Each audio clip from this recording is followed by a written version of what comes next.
Apapun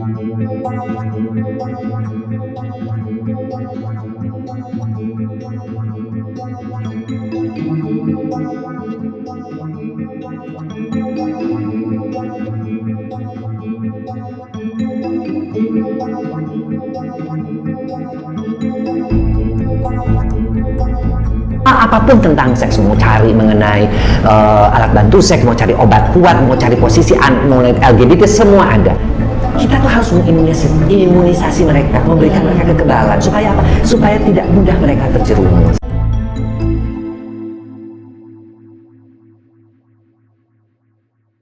Halo, selamat sore. Nama saya AF, usia saya 45 tahun dan saya merupakan seorang ibu dari satu anak yang berusia 18 tahun. Saya ini sekarang lagi memiliki kebingungan yang sangat besar ya atas pilihan yang akan saya putuskan. Saya memiliki satu anak perempuan, dia berusia 18 tahun, dia baru saja lulus dari SMA, dan anak saya ini tuh ingin melanjutkan sebenarnya ke perguruan tinggi negeri, dan dia sudah mendaftar juga lewat SBMPTN. Namun permasalahannya di sini, anak saya ini tiba-tiba hamil di luar nikah gitu. Awalnya saya pikir saya sudah sangat terbuka dengan anak saya. Namun dengan adanya kejadian ini, saya merasa bahwa saya gagal gitu menjadi seorang ibu. Saya gagal memberikan dia contoh yang baik, contoh yang teladan bagi dia sebagai seorang anak perempuan gitu. Padahal anak saya ini tidak pernah loh menunjukkan tanda-tanda bahwa ia akan melanggar peraturan-peraturan yang dibuat di keluarga gitu. Dia itu anak yang pintar gitu ya, anak yang teladan, dan dia selalu menaati peraturan yang ada di keluarga gitu. Namun kejadian ini membuat saya sedikit shock, sedikit terkejut gitu, dan bingung apa yang harus saya lakukan. Saya bingung apakah saya harus meminta pertanggungjawaban dari ayahnya, dari sang ayahnya, atau saya harus melakukan aborsi gitu kepada anak yang dikandung anak saya gitu. Karena saya lihat nih anak saya ini sebenarnya masih memiliki masa depan gitu. Yang paling parah itu anak saya sekarang lagi mengalami gangguan depresi gitu ya. Dia merasa bersalah, dia merasa tidak bisa memaafkan dirinya gitu ya karena sudah melakukan hal tersebut. Dia juga merasa sangat bersalah gitu dengan anak yang sedang dikandung. Dan saya sebenarnya perlu dan berharap adanya suatu platform gitu untuk memberikan saya pengetahuan dan mengasah kemampuan saya terkait pemberian edukasi kepada anak usia remaja. Pada awalnya aku sendiri kurang informasi sih Kak seputar alat seksualitas diriku sendiri. Selain itu aku juga nggak dapet pengetahuan gitu dari orang tua di rumah atau guru juga di sekolah. Makanya itu akhirnya aku bingung. Terus pas di tengah kebingungan aku, akhirnya aku menjalin hubungan dengan seorang pria dan ya akhirnya aku melakukan hubungan intim dengan dia. Nah sekarang aku nyesel sih Kak, dan aku makin bingung lagi apa yang harus aku lakukan atas perbuatan aku.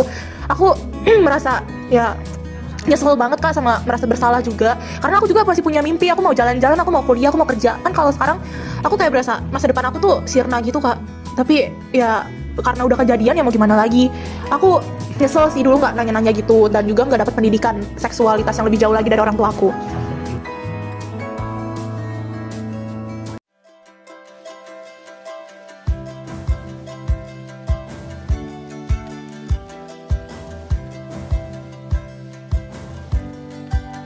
Silakan perkenalkan diri kepada masing-masing.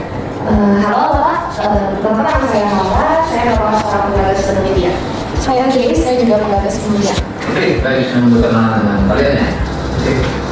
Apa yang harus aku lakukan atas perbuatan aku? Aku merasa ya nyesel banget Kak, sama merasa bersalah. Oke, sebelum saya menanyakan lebih detail terkait tujuan hasil dari video wawancara ini, saya ingin bertanya, sebenarnya sudah berapa banyak yang hasil yang kalian miliki? Baik Pak, hasil survei wawancara yang kami lakukan sebanyak 20 orang tua di provinsi Pak. Saya lanjutkan Pak, jadi 20 orang tua di berbagai provinsi ini tuh dilakukan dalam waktu 1 bulan dan semua terpenuhi. Namun, dari semua hasil wawancara, data yang akan menjadikan bukti untuk mendukung gagasan penelitian ini, satu ibu yang mempunyai anak usia remaja dan serta anak remajanya yang kami wawancarai. Lalu kedua ibu ini tuh memiliki fenomena yang berbeda dari 18 orang tua lainnya. Jika dilihat dari hasil data yang kami ambil, 18 dari 20 partisipan ini merupakan ibu yang hamil di usia muda terjadi akibat kesalahan pribadinya. Nah, 2 dari 20 partisipan merupakan ibu yang hamil di usia muda karena kurangnya edukasi seks pada mereka ketika mereka masih remaja. Oke, saya mulai memahami maksud dan tujuan kalian, tapi saat ini kalian ingin berfokus pada apa ya? Baik, Pak, kami akan menjelaskan tujuan kami hari ini yaitu melakukan diskusi dan meminta izin terkait hasil penelitian kami berupa sex education. Poin penting dalam penelitian ini adalah pemberian edukasi kepada anak usia dini dan juga remaja. Nah Pak, setelah Bapak menonton video yang kami tampilkan, kami pun memutuskan untuk mengeksekusikan gagasan penelitian kami dalam bentuk aplikasi. Nah, aplikasi ini kami berikan nama SEPA, yaitu Sex Education and Parenting. Jadi dalam aplikasi ini akan berisi 2 fitur penggabungan, yaitu ada FGD dan seminar. Lalu bukan hanya itu, aplikasi ini juga memuat beberapa hal, yaitu pemberian konseling atau lainnya berkaitan dengan kesehatan mental pada anak. Itulah pernyataan yang kami berikan. Bagaimana pendapat dan opini dari Bapak? Oke, sebelumnya saya mau mengapresiasikan keinginan dan kegiatan kalian semua sudah menunggu dan bersabar pada saya karena saya juga punya banyak pekerjaan. Namun saya merasa bahwa apa yang kalian laksanakan saat ini adalah sesuatu yang sangat inovatif dan saya tidak merasa rugi meluangkan waktu saya demi kalian di sini. Tapi gimana ya? Saya cukup setuju sih dengan apa yang ingin kalian terapkan saat ini. Namun saya masih punya pertanyaan, yaitu apa yang bisa saya bantu kepada kalian dan juga apakah kalian bisa menjelaskan lebih detail terkait dengan aplikasi ini? Baik, Bapak. Terima kasih atas tanggapannya, Pak. Jadi, saya bisa menjawab kedua pertanyaan yang Bapak ajukan. Nah, pertanyaan pertama, mengapa Bapak menjadi wanita kami untuk mendapatkan bantuan? Hal ini karena kinerja dan impact yang dimiliki Bapak itu sangat besar dan pengaruh media sosial juga, yang sekarang sangat tinggi ya. Nah, kami pun juga mau buat persentase, Pak, agar aplikasi ini terwujud. Dan dibutuhkan suatu influencer yang sudah ahli dalam memimpin suatu masyarakat dan membujuk mereka untuk meningkatkan awareness mereka tentang sex education. Nah, terutama orang tua usia dini maupun Bapak. Nah, Bapak di sini telah banyak nih membantu mensponsori beberapa aplikasi edukasi ya, yang untuk masyarakat, dan kami merasa Bapak ini dapat mewujudkan aplikasi sepak kami ini selanjutnya. Nah, untuk jawaban pertanyaan kedua adalah tentu saja kami ingin memiliki gagasan yang lebih detail ya Pak tentang aplikasi sepak ini, dan mungkin Ibu NH dapat membantu kami menjelaskan lebih rinci lagi, dan kami membutuhkan tanggapan dan pendapat Ibu NH juga. Oke, baik, silakan. Jadi saya di sini NH sebagai application analyst dari tim Sepa. Saya pertama-tama menjelaskan soal program kami terlebih dahulu. Program kami adalah FGDS, yaitu penggabungan antara dua program, yaitu FGD, Forum Discussion, dan juga seminar. Lalu mungkin apakah Bapak udah paham ya konsep FGD? Udah. Jadi dan seminar ini akan diplot di satu aplikasi gitu, namanya Sepa, yaitu Service Parenting, seperti yang tadi saya sudah jelaskan itu. Dalam aplikasi ini itu terdapat 3 fitur utama. Yang pertama ada kelas, tadi yang sudah saya jelaskan juga. Lalu yang kedua itu ada fitur seperti apa ya, mungkin lebih ke arah agenda gitu, agenda atau jurnal untuk orang tua bisa menuliskan perkembangan anaknya secara seksual gitu. Lalu juga ada jadwal dari FGD sendiri, jadi kayak itu dijadwalkan sehingga nanti juga mungkin ada reminder seperti itu dari aplikasi tersebut. Lalu 3 fitur tambahan lainnya adalah mulai dari konseling pribadi. Konseling pribadi itu nanti akan disesuaikan dengan urgensi dari konseling gitu, karena untuk menangani apabila ternyata yang disampaikan dalam konseling pribadi itu ternyata tidak se-urgent yang seharusnya gitu, atau sudah ada di seminar gitu. Lalu yang kedua ada tutorial aplikasi.